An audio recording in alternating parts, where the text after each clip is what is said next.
Assalamualaikum and a very good day to our respected lecturer. We are from Group 8 and today we are going to present our topic, which is sources of contamination and differential staining. My name is Ermi Fatini binti Muhammad Yusof. First and foremost, what is microbial contamination? Microbial contamination refers to the unintended introduction of microorganisms such as bacteria, fungi or viruses into a surface, substance or environment. This contamination can compromise the sterility and safety of laboratory experiments, food products, medical procedure or pharmaceutical manufacturing. The main sources of microbial contamination include air. Microbes such as bacteria spores and fungi spores can be present in dust particle or aerosol in the air.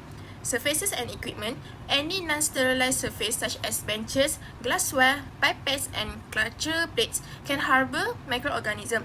Human contact.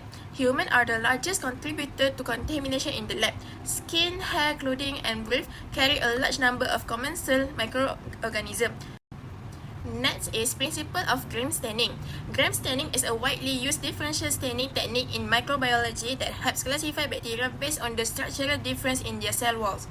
It was developed by Hans Christian Grams in 1884 and remains a fundamental method for the preliminary identification of bacterial species in both clinical and research settings. The technique distinguishes bacteria into two groups, which is gram-positive and gram-negative. For gram-positive bacteria, this bacteria possesses a thick peptidoglycan layer 20 to 80 nanometer in their cell wall and lack an outer membrane. The dense peptidoglycan matrix traps the crystal violet iodine complex during staining. As a result, this bacteria retain the purple-violet color after the decolorization step. Next is gram-negative bacteria. These bacteria have a thin peptidoglycan layer 2 and 7 nanometer and an outer membrane composed of lipopolysaccharides. The alcohol or acetone used in the decolorization step dissolve the outer membrane and allow the crystal violet iodine complex to wash out. These bacteria are then contact-stained with safranin, appearing pink or red under the microscope. Assalamualaikum, my name is Zulaika Maisara Yusof and in this video I will be explaining the objective of the experiment, materials and method to test various sources of contamination. The objective for this experiment is to determine the microorganism in the airs and from healthy humans and to understand the sources and transmissions of airborne microorganisms. The next part is differential staining. The objective for this part is to differentiate bacteria into gram-positive and gram-negative. For the material we used in this experiment included molten nutrient agar, sterile water, sterile petri dishes, sterile clinical swabs, and pipettes and tips. All materials and instruments were handled using aseptic techniques to minimize contaminations. For the material used included bacterial cultures, clean grease-free microscope slide staining reagent which is crystal violet primary stain, grams iodine mordant, 95% acetone alcohol solution decolorizer, and safranin counterstains inoculating loops, distilled waters, and microscope. By referring the method for sources of contaminations, let's start with the airs around us. Firstly, we pour molten nutrient agar into sterile petri dishes and allow it to cool. Then, we remove the lids and place it on the sides of the plate, facing down without inverting it. We left the plates exposed to the air for about 5 minutes to allow airborne particles to settle on the agar surface. Lastly, we replaced the lids and incubated the plates at 37 degrees Celsius for 48 hours. Next, we proceed to air contaminations. We first pour molten agar into sterile petri dishes and let them cool. Then, we moistened a sterile swab with sterile isotonic solutions and rub it gently inside the ears of a group member. The swab was then used to inoculate the label plate, and the inoculum was sprayed using the strip method. After the agar had set, we inverted the dish and incubated it at 37 degrees Celsius for 48 hours. We test the microbial contaminations from hands. We wash our hands using sterile water only, without soap. Then, we use a pipette to transfer 1 ml of the washed water into a sterile petri dish. We add molten nutrient agar into the same dish.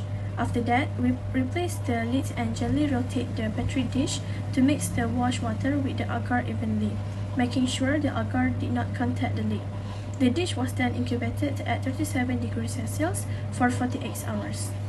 The method of the source of the contamination for the normal breathing: first, pour the molten agar into a saturated breathing dish and close. Second, remove the lid and hold the press above 50 cm for mouth. Third is breathe normally by directly into the press for 1 minute. 4, it replaces the T5. The plastics are incubated at 37 degrees Celsius for 48 hours. The method of the weather crushing. First, the metal agar is poured into the center trays disk and closed. Second, the lid was removed and the press are held above 50 cm for the mouth. Third, the agar was crushing on battery. Fourth, the lid is replaced. Five, the plastics are incubated at 37 degrees Celsius in the 48 hours. The method of the grandstanding. First, take a clear flashlight. Second, prepare a smell of the substance on the screen slide with a loaf of sample. Third, air dry and freeze. Crystal water are possibility chance particle temperature through the cell wall and the cell wall. And then after 1 minute, the crystal water will wash with the distilled water and then the cells are dry. Then throw the grains iodine for 1 minute on the slide and rinse off the iodine gently with the distilled water. The purpose of the iodine is as a mordant and a trapping agent to form a crystal water iodine complex to increase the affinity of the dye of the bacteria cell wall. Water smell with the 95% alcohol or acetone above 20 seconds. Immediately rinse with the distilled water to stop the decorating process.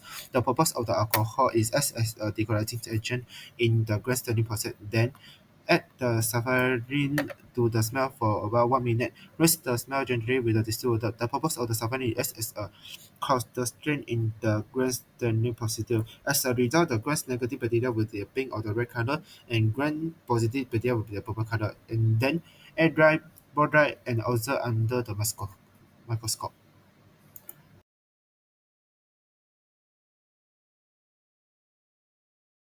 Hi, I'm Rifa. I will explain the result for our first part experiment. In this slide, this plate was exposed to air for 5 minutes. Only a few small white colonies appeared. It shows low contamination and the lab air is quite clean. Next, this is from wash hands with sterile water. The colonies are muddy, irregular, and cream color. It showed that it has high contamination even after rinsing. It shows hands are the major source. In this slide, the split was wet from the ear. Colonies are white, small, and slightly irregular. It's moderate contamination due to moisture but less exposure. Normal breathing produce very small white colonies. It shows it has low contamination as breathing is gentle and air is controlled. Last but not least, violent coughing showed white and pink colonies more than breathing. It showed it has high contamination due to forceful droplets spread from deep lungs. To sum up, so hands and coughing were the most contaminated. Air and breathing showed the least. This proved the importance of hand hygiene and cough etiquette. Hi, greetings to Doctor. My name is Ong Wei Yi, responsible for explaining the results of gram staining. We perform gram staining on 3 bacteria. First, from the picture, we can observe that the bacteria A show the pink punctiform under the microscope. Therefore, it is a gram-negative bacteria. Well, for the bacteria B, we get a quite similar result as bacteria A. Bacteria B also show the pink punctiform. So we can say that bacteria B also perform as a gram-negative bacteria. Now let's move to bacteria C. Bacteria C is quite different because bacteria C show the purple color with irregular shape. So bacteria C actually is a gram-positive bacteria. Here are some differences between gram-positive and gram-negative bacteria. I would like to highlight the characteristic of peptidoglycan layer. For gram-positive bacteria, they have a thicker peptidoglycan layer that retains the crystal violet dye. That's why they can perform the purple color. Well, for the gram-negative bacteria, they have a thinner peptidoglycan layer and outer membrane. When decolorized, the alcohol dissolves the outer membranes and allow the crystal violet dye to be washed away. These cells are then counterstained with safranin, which stains them pink or red in color. And that's all for my part. Thank you. Hello everyone, I'm Yeon and I will proceed with the discussion part of the sources of contamination. So based on the result, we found out that hand has the highest level of contamination, followed by violent coughing and then ear, and finally to normal breathing and the air, which shows the lowest contamination level. Based on the result of the hand samples, we can know that hands has the highest contamination level. This is due to the frequent contact of our hands with surfaces such as tables, tablets, or even our faces. The microbes on these surfaces will easily accumulate on our hands. Although we have washed them with sterile water, but we cannot completely remove them by plain rinsing of water. So this indicates that the importance of hand hygiene in our daily life. Proceed to violent coughing. It has the second highest contamination level due to the high force exposure of droplets during violent coughing, and this will spread the bacteria from our deep respiratory tract to the environment. For ears, our ear canal is a moist environment which supports the bacteria to grow and survive in our ear. Although they have less exposure than our hands, but the conditions still allow them to grow inside. Proceed to normal breathing at the air, they have comparatively less or even no bacteria on the petri dish, and this shows that the control lab air will have lower contamination, and passive breathing will have limited microbial emission. So we proceed with the discussion part of gram staining. In lab 2, we use the gram staining technique to identify the type of bacterial cell wall. So this method uses crystal violet, iodine, alcohol, and safranin to stain the bacterial cells. Based on the result, we can divide bacteria into gram-positive and gram-negative bacteria. In our experiment, sample A and B appeared in pink, so they are gram-negative bacteria, and sample C appeared in purple, so it is gram-positive bacteria. Then this difference tells us that the bacterial species from different sources will have different wall structures, and this will affect how they behave and how they respond to different antibiotics. So why gram staining matters? First, it helps us to identify the bacteria, which to differentiate them into gram-positive and gram-negative bacteria based on their bacterial cell wall structure. Besides, it also guides us in antibiotic selection into specific bacteria, and also gram staining is also very popular, used in healthcare, labs, and bioprocessing for quick identification. Hi doctor, my name is Yang Yujia. I'm in charge of the conclusion of our group. I will present it in 4 parts. First, let me summarize the key things we learned from this lab.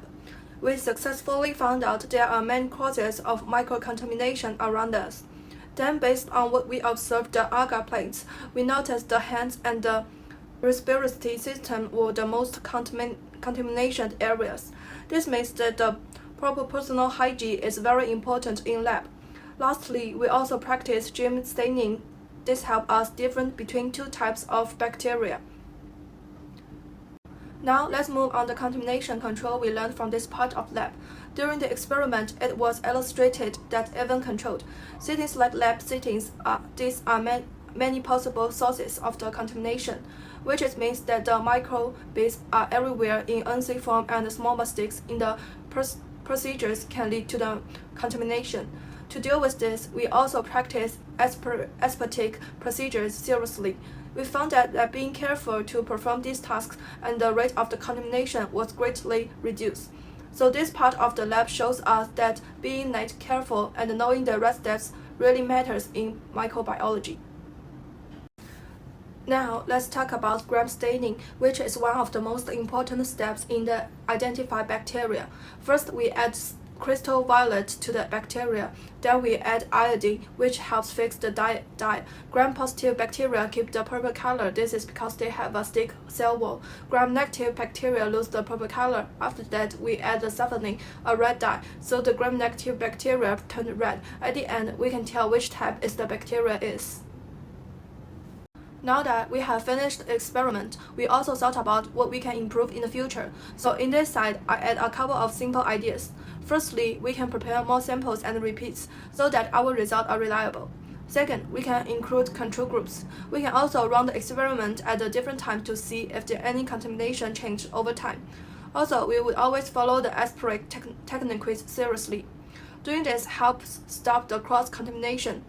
In short, following the proper steps not only gives us better data, but also keeps us safe in the lab.